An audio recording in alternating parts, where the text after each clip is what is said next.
Our RVing journey often takes us to the most picturesque, beautiful locations. I want my camping journal layouts to really reflect the memory of these amazing spots. Today, here at RVing with Scissors, I'll take you through a digital process to create photo-centric layouts that really highlight these amazing images. Canva is my go-to tool for creating photo-centric pages. It lets me put together pages that have large photos. I can do simple overlays of text. I can also add digital scrapbooking elements from kits that I download and order from different websites. So I'm going to show you first how to create a very simple photo-centric page, a full page photo with a simple overlaid title. I'm on my Canvas app on my Windows computer, but you can also use it in a web browser or on a Mac. I'm going to create a new design, and I'm going to set it to a custom size to fit in my 6x8 Simple Stories album.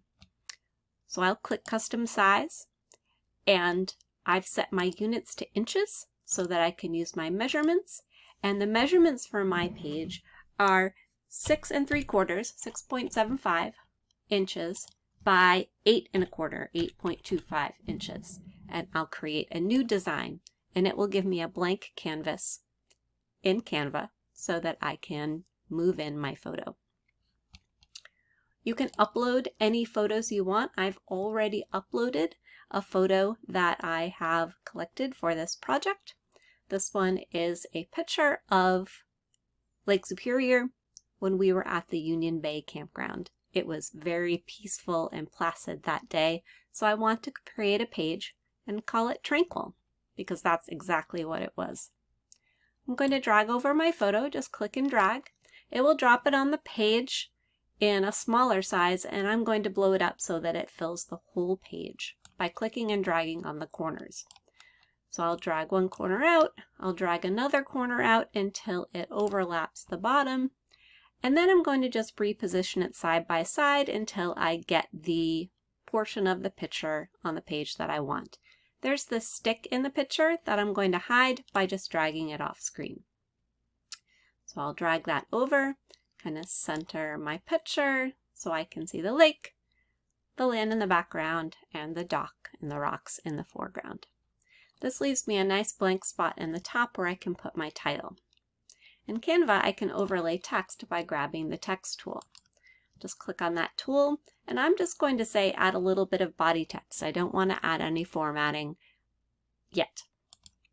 So when I click that, it will give me a spot where I can add in some text, and I know I'm going to want my text up here in the top, and I just wanted to say the word tranquil. I want the color of that text to be white, so I'm going to choose the text color at the top and choose white. And I'm going to want to change that font. It's in a very boring kind of typewritten font, and I'm going to choose something a little more stylish. There's lots to pick from. You can scroll through the list, and I liked this one right here. But it's a little bit small, so I'm going to choose a larger font size. And you can experiment, kind of see which font size you want. I want it pretty large, but I want to leave room on the right side because I'm going to have a fold over page that will have some journaling. So I want it big, but not too big. So we'll see how that goes. I'm going to position it. I just clicked off of it, and then I'm clicking and dragging it over. I want it to kind of intersect the left side, but leave plenty of space over here for that fold over journaling. I might make it just a tiny bit smaller. Yeah, I think that will work just fine. So when I click off of it, you can kind of see what the page is going to look like. My title at the top, and the photo is really the focus of this layout. To get this photo out of Canva and get it ready to print, I'm going to click the Share button. And there's many different formats that the free version of Canva will let you download it in. I'm going to choose Download, And the one that seems to work best for me to send it to my printer is to download it as a PDF print. It says best for printing, so that will help you remember. And that way it will print it the size that I chose. Photo programs can tend to resize the photo when you try and print it, so PDF print should keep it at its original size.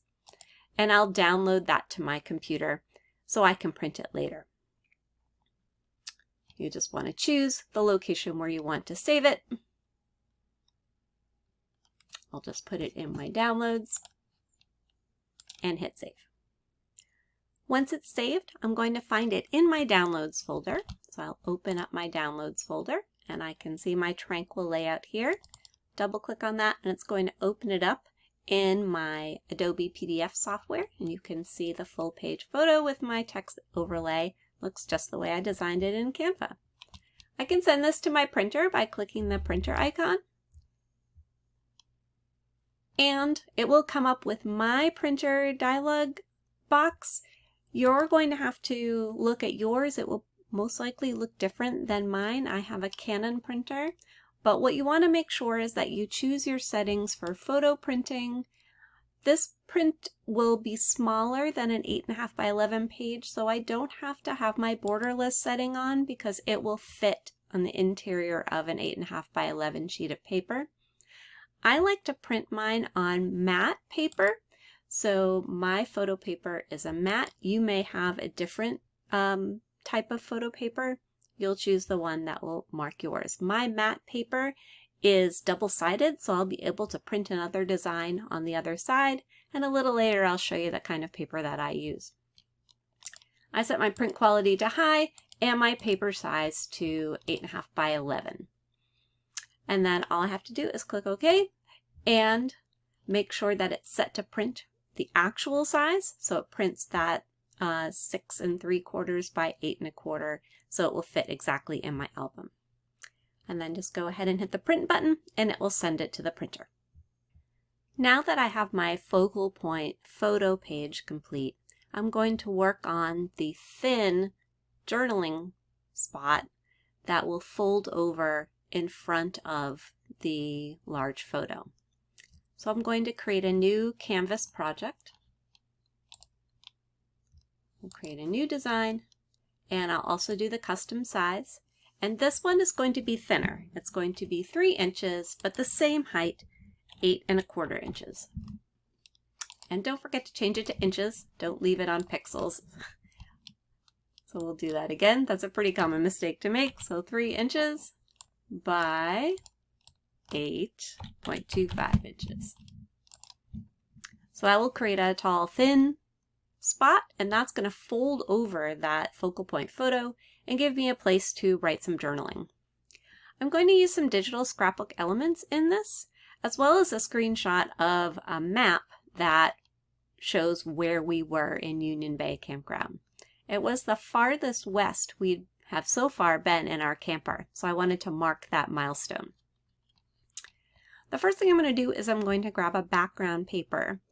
I bought a digital scrapbooking kit called A Camping Tale from Sweet Shop Designs.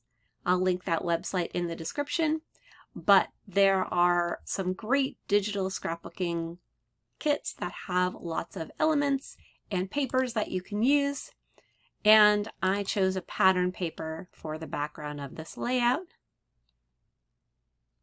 This one right here that has the chevrons on it. So I'll drag that over and upload that into my project and move it over onto my page to make the background. I liked the chevron design, and it will give a place for me to punch the holes in this so that it will go through the binder rings in my album. So I'll just increase the size so it fits, and then I'll pick one of these chevron patterns that I like and have it line up on the right hand side. This is the side I'll be punching holes in, so I'll have one of those columns kind of lined up with that right side. Next thing I want a map that I have in my photos. So this was a screenshot I took from my phone. of the location of the photo, and that's pretty easy to do.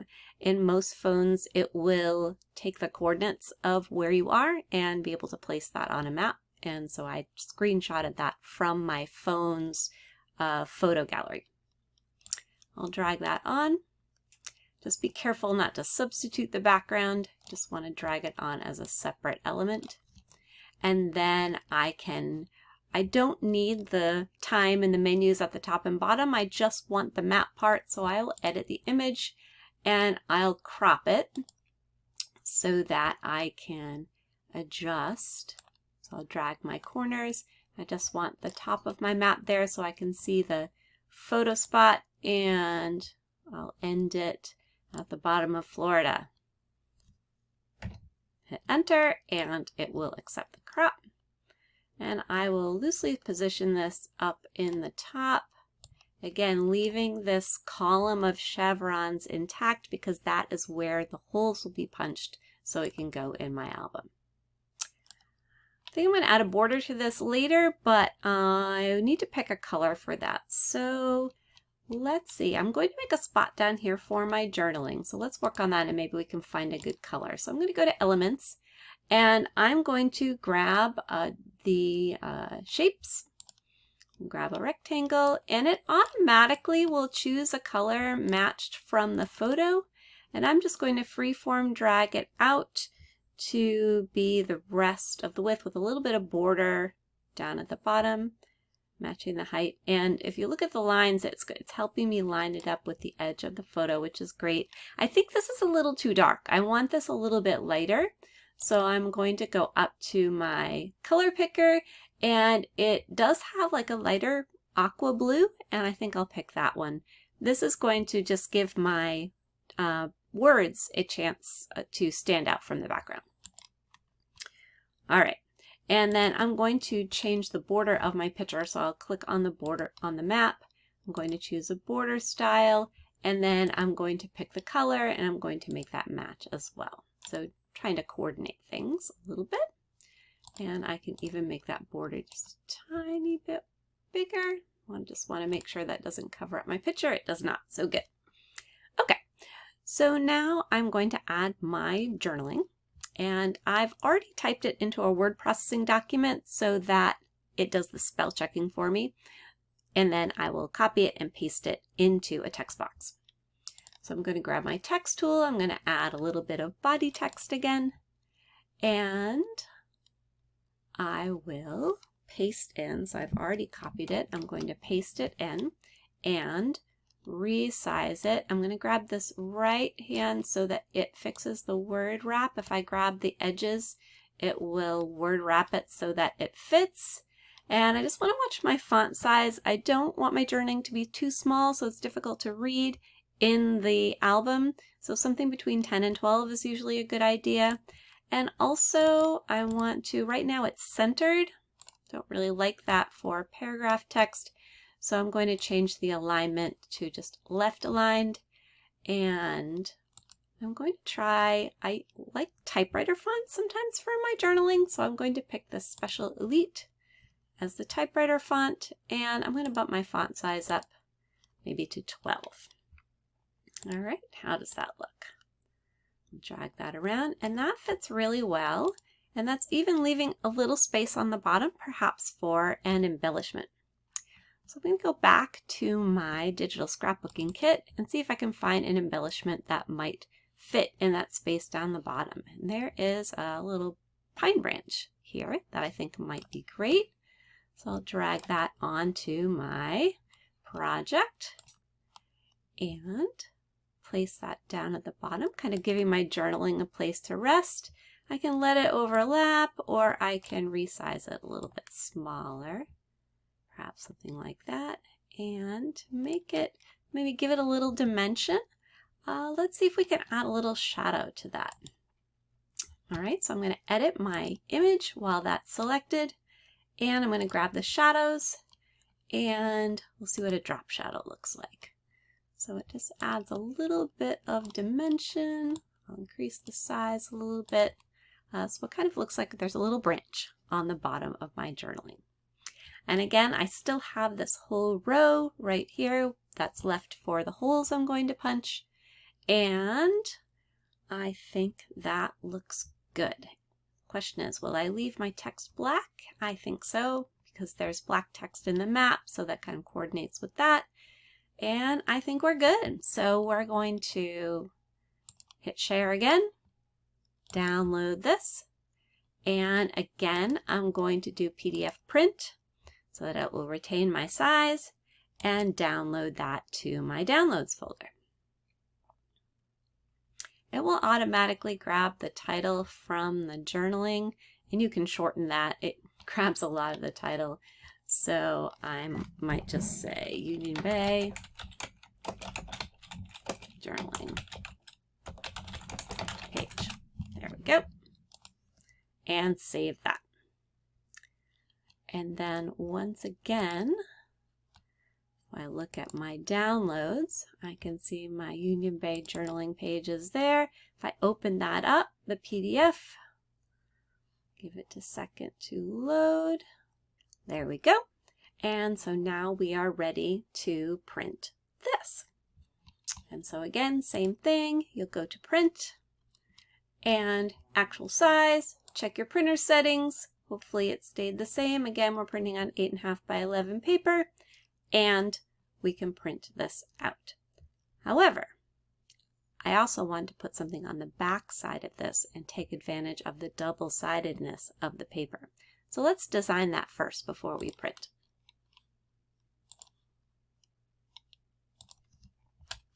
I'm going to start a new project, create a new design, same size, 3 inches by 8¼ inches. Create a new design. And in this case, I'm just going to add a couple more photos. So I have this photo of my husband and I. Now I have to be careful. I also have to watch out where those holes are going to be punched in this one. And in this case, the holes are going to be punched on the left side.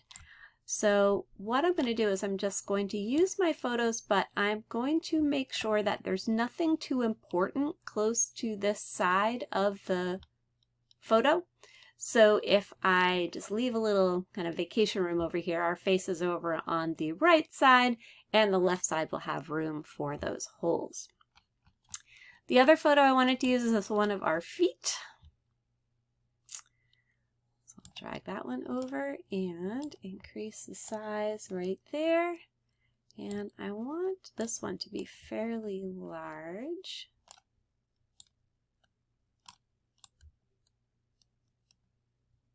Kind of getting that view of our feet, kind of that we were sitting, looking out over the landscape.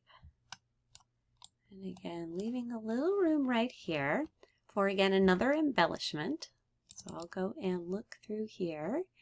And there are some word phrases down below. And we couldn't believe how tranquil this place was. And so just open one of these up. Let's take a look and see. There's a beautiful view. Lots of different phrases to pick from. Adventure awaits. The best campsite spot. I think that one is appropriate. So let's go find that one, the best campsite spot. So we'll drag that one over and position that in the space in between. Increase the size until it fills that in. And again, another photo-centric page. I'm going to make it just a hair bigger so that it tucks underneath that wooden divider. And we still have some space over here on the left side where I'll be able to punch my holes. And since it's the same size as the journaling, we're going to be able to print these double-sided and then cut it out as one piece of paper. That will help keep things in the album thin. So once again, we're going to share it. We're going to download it as a PDF print. And give that a name. And we'll just call this Best Campsite.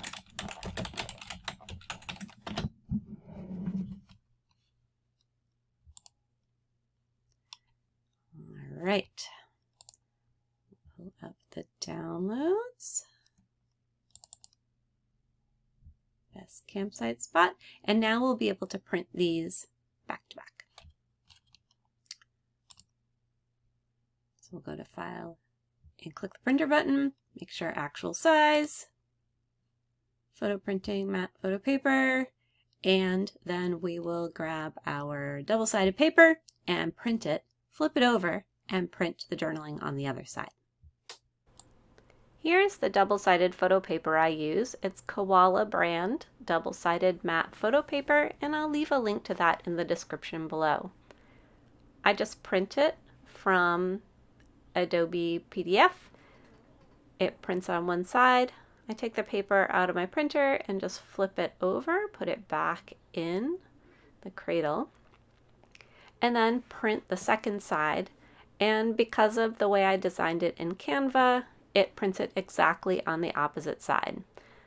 Then all I have to do is put the printed layouts in my paper trimmer and just trim each out, all four sides, and you'll see once I finish trimming this one out that when you flip it over, it's trimmed out on the other side too, and it looks exactly matched up. Canva does a great job of doing this. So now I have a double-sided print, and that saves a lot of space in my camping journal because I don't have a lot of bulk when I print double-sided. I could print it separately on separate pieces of paper and then glue them together if I only had a single-sided photo paper, but this double-sided photo paper works perfectly for this application. Now all I have to do to finish this out is to punch holes. So I'm using one of the pieces of paper, dividers that came with my Simple Stories snap album, as a template to punch the holes inside the pieces of my layout. And then I'll be able to slip this in my camping journal in between the log pages that I already wrote on while I was on the trip.